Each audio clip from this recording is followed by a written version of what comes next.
Welcome back students. इस video में हम बात करेंगे ट्रांसफॉर्म प्रॉपर्टी के बारे में कि जो ट्रांसफॉर्म प्रॉपर्टी है वो क्या करती है सीएसएस के अंदर। तो उसके लिए मैं अपने ब्राउजर में जो है वो चला जाता हूँ। तो मैं अपने ब्राउजर में आ गया तो यहाँ पे जो है आप देख सकते हैं कि मैंने एक वेबसाइट जो है वो खोली है मोजिला डेवलपमेंट डॉक्स। तो यहाँ पे हम देखेंगे कि जो ट्रांसफॉर्म प्रॉपर्टी है वो क्या करती है। सो जो ट्रांसफॉर्म प्रॉपर्टी है उसके जरिए से जो हमारे HTML के एलिमेंट्स जो हमने बनाए होते हैं उनको सीएसएस के जरिए जो है वो हम रोटेट कर सकते हैं, स्केल कर सकते हैं। अगर हमें उनको ट्रांसलेट करना तो हम इसके जरिए जो है वो उनको ट्रांसलेट जो है वो कर सकते हैं। सो यहाँ पे आप देख सकते हैं कि इसकी जो है वो डिफरेंट वैल्यूज है, जिसके अंदर मैट्रिक्स है, matrix 3D, perspective, rotate, rotate x. इस तरह ट्रांसलेट करना है तो उसके लिए हम ट्रांसलेट की वैल्यू लगा सकते हैं, जिसके अंदर एक्स डायरेक्शन, वाई डायरेक्शन और जी डायरेक्शन। इसके बाद scale, scale X, scale Y और उसके बाद स्क्यू। तो अभी हम विजुअल स्टूडियो कोड में चलते हैं और इनमें से कुछ वैल्यूज को जो है वो हम प्रैक्टिकली करके जो है वो देखते हैं। तो यहाँ मैं विजुअल स्टूडियो कोड में आ गया। तो यहाँ पे आप देख सकते हैं कि मैंने यहाँ पे जो है कंटेनर बनाया है अंदर, उसके अंदर मैंने यहाँ पे जो है वो एक बॉक्स जो है वो डाल दिया है। तो यहाँ पे मैंने जो है उनके ऊपर जो स्टाइलिंग अप्लाई की है, तो जो वो कंटेनर है वो इस बॉक्स के जो है वो पीछे है। तो हम यहाँ पे जो है वो आ जाएंगे तो यहाँ पे जो बॉक्स है उसको जो है मैं सिलेक्ट कर लूंगा और यहाँ पे फिर मैं लिख लूंगा होवर। सो जब भी हम बॉक्स के ऊपर होवर करेंगे तो फिर उसके ऊपर जो है हम ट्रांसफॉर्म की जो प्रॉपर्टीज है वो अप्लाई करेंगे। तो उसके लिए मैं यहाँ पे जो है वो लिख लूंगा ट्रांसफॉर्म। फॉर एग्जाम्पल यहाँ पे जो बॉक्स है इसको जो है वो मैं स्केल करना चाहता हूँ, तो उसके लिए मैं यहाँ पे जो है वो लिखूंगा स्केल। तो इसके अंदर जो है वो scale X, scale Y, scale Z और स्केल 3D। फॉर एग्जाम्पल इसको जो है मैं स्केल एक्स करना चाहता हूँ, तो यहाँ पे जो है वो न्यूमेरिकल वैल्यू जो है वो देंगे। सो इसकी जो डिफॉल्ट वैल्यू होती है वो होती है 1। अगर मैं यहाँ पे 1 करूँगा तो यहाँ पे आप देख सकते हैं कि यहाँ पे कोई भी डिफरेंस जो है वो नहीं आया।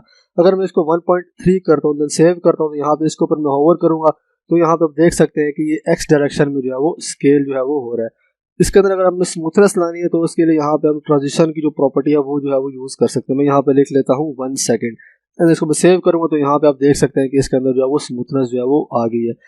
अगर यहाँ पे स्मूथनेस तो आ गई है, जब हम होवर कर रहे हैं तब स्मूथनेस है, लेकिन जब इसको होवर छोड़ते हैं तो तब स्मूथनेस खत्म हो रही है। तो उसके लिए ये ट्रांजिशन की जो प्रॉपर्टी है वो मैं जो बॉक्स की क्लास है यहाँ पे भी जो है वो पेस्ट कर लेता हूँ। सो अभी मैं इसको सेव करके यहाँ पे इस तरह होवर करूंगा तो यहाँ पे आप देख सकते हैं कि इसके अंदर जो है वो स्मूथनेस जो है वो आ गई है। इसी तरह अगर इसको जो है वो हम स्केल वाई करना चाहते हैं तो उसके लिए मैं यहाँ पे स्केल वाई लिखूंगा एंड देन मैं होवर करूंगा तो यहाँ पे आप देख सकते हैं कि वाई डायरेक्शन में जो है वो स्केल हो रहा है। अगर इसको मैं वाई एक्स में डायरेक्शन में स्केल करना चाहता हूँ तो उसके लिए सिर्फ मुझे यहाँ पे स्केल लिखना पड़ेगा एंड देन मैं इसको ऊपर होवर करूंगा तो यहाँ पे आप देख सकते हैं कि ये हर डायरेक्शन में जो है वो स्केल हो रहा है। इसके बाद यहाँ पे अगली वैल्यू हम देख लेते हैं जिसको बोलते हैं ट्रांसलेट। अगर इसको जो है हम ट्रांसलेट करना चाहते हैं तो उसके लिए मैं यहाँ पे जो है वो ट्रांसलेट की जो वैल्यू है वो यूज करूंगा।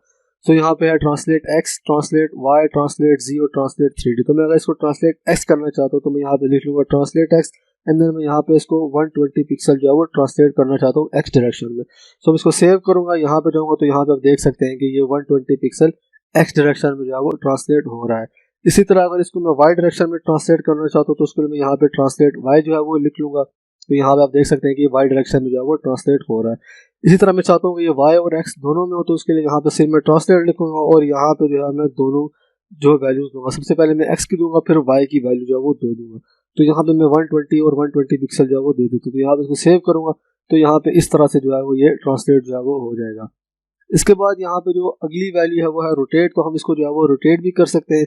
सो यहाँ पे है rotate X, rotate Y, rotate Z और रोटेट 3D। तो मैं यहाँ पे रोटेट एक्स जो है वो कर लेता हूँ। तो यहाँ पे जो है वो हम डिग्री की फॉर्म में जो है वो वैल्यू देते। तो मैं यहाँ पे जो है वो लिख लेता हूँ 90 डिग्री। सो इसको मैं सेव करूंगा एंड होवर करूंगा तो यहाँ पे आप देख सकते हैं कि ये एक्स डायरेक्शन में 90 डिग्री जो है वो रोटेट जो है वो हो रहा है। अगर मुझे वाई डायरेक्शन में करना है तो मैं यहाँ पे जो है वो लिख लूंगा वाई एंड देन मैं सेव करूंगा तो यहाँ पे आप देख सकते हैं कि ये वाई डायरेक्शन में जो है वो रोटेट जो है वो हो रहा है। अगर मैं यहाँ पे लिख लेता हूँ 180 तो यहाँ पे आप देख सकते हैं कि यहाँ पे इस तरह से जो है वो रोटेट जो है वो हो रहा है। इसके बाद अगर सिर्फ मैं यहाँ पे जो है वो रोटेट लिखता हूँ एंड देन इसको सेव करूँगा तो यहाँ पे जो है वो कुछ इस तरह से जो है वो अपने एक्सिस के ऊपर जो है वो ये रोटेट होगा। उसके बाद यहाँ पे जो है वो अगली वैल्यू है वो है स्क्यू। तो मैं यहाँ पे जो है वो लिख लेता हूँ स्क्यू। स्क्यू के अंदर ये होता है कि इसके जरिए से जो है हम इसको तिरछा जो है वो बना सकते हैं। तो इसके अंदर जो है वो स्क्यू एक्स, स्क्यू वाई और स्क्यू जो है वो आता है। अगर इसको मैं एक्स डायरेक्शन में स्क्यू करना चाहता हूँ तो मैं यहाँ पे यूज करूंगा स्क्यू एक्स एंड देन यहाँ पे जो है वो मैं डिग्री की फॉर्म में जो है वो वैल्यूज दूंगा। मैं यहाँ पे लिख लेता हूँ 30 डिग्री एंड देन इसको मैं सेव करूंगा तो यहाँ पे मैं होवर करूंगा तो यहाँ पे आप देख सकते हैं कि इस तरह 30 डिग्री एक्स डायरेक्शन में जो है वो स्क्यू हो रहा है। उसके बाद यहाँ पे अगर मैं इसको वाई डायरेक्शन में करना चाहता हूँ तो मैं यहाँ पे लिख लूंगा वाई एंड देन मैं इसको ऊपर होवर करूंगा तो इस तरह वाई डायरेक्शन में जो है वो तिरछा जो है वो हो जाएगा। सो इस तरह जो और जो वैल्यूज हैं वो आप उनको जो है वो ट्राई कर सकते हैं ट्रांसफॉर्म के अंदर। इसके जरिए से जो है वो हम बहुत अच्छी सी जो है वो अगर हमने एनिमेशंस बनानी है तो इसके ज़रिए से जो है वो हम बना सकते हैं। सो आई होप कि आपको ये ट्रांसफॉर्म की जो प्रॉपर्टी है समझ आ गई होगी। So see you in the next video.